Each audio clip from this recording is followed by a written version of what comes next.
if you could introduce yourself and state your job position.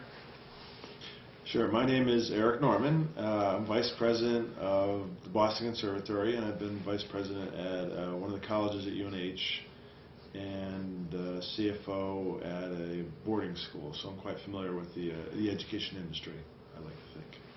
Great. So we're just going to ask you a couple questions tonight about your opinion on wealth and its implications in education. Okay.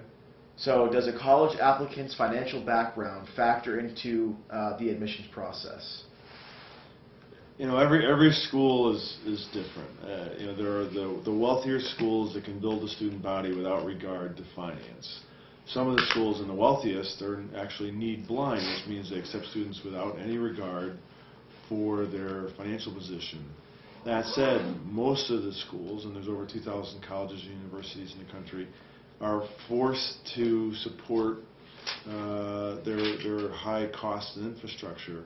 So they have to admit as many full-pay students as they can. Their goal is to build a diverse student body by country, by state, by gender, by ethnicity, and they use financial aid as a tool to do that. But to the extent that they can admit as many full-pay students or nearly full-pay students as they can, the discount rate, the net tuition number, has been a very difficult item for schools to manage. More and more students are demanding financial aid. There's fewer applicants in the pipeline, but they apply to more schools, so the competition among schools is fierce. Demanding more financial aid puts a pressure on all the schools. So most schools certainly consider financial wherewithal and ability to pay in the equation for admitting prospective students. Great. And in your opinion, can the amount of money in a school system affect how well a student can learn? You know, I don't know if you're asking me at any level or college above, but in general, and I'll just keep it at that, I mean, obviously the wealthier the school is, the more of an education that they can provide to their students. The more elite schools have student-faculty ratios of 7-to-1, 8-to-1, 10-to-1. The poorest schools are teaching in 15 and 20-to-1 ratio. So you get less hands-on instruction.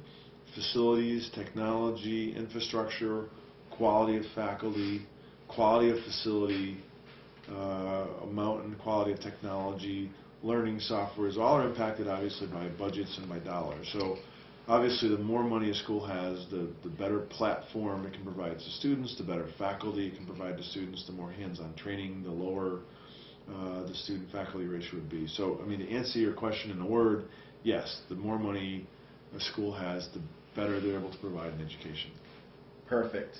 Final question. Do you think the United States government puts enough money into our current educational systems?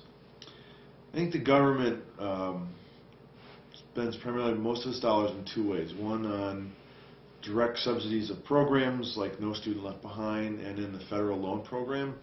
I think both of those are bad misuses of the dollar. Most schools are funded at the state and local level.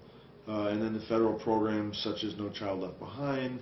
At the college level, there's the federal loan program. Neither of those are actually helpful to colleges. So it's not a case of how much they spend, and that's often the case with the federal government, it's how they spend their money. The federal loan program actually has done nothing but escalate the tuition costs because there's lax lending standards, government intervention, loan interest rates, all which force students to borrow more and give the ability to borrow more while colleges keep raising tuition. And at some point we're facing a national crisis on the student loan front.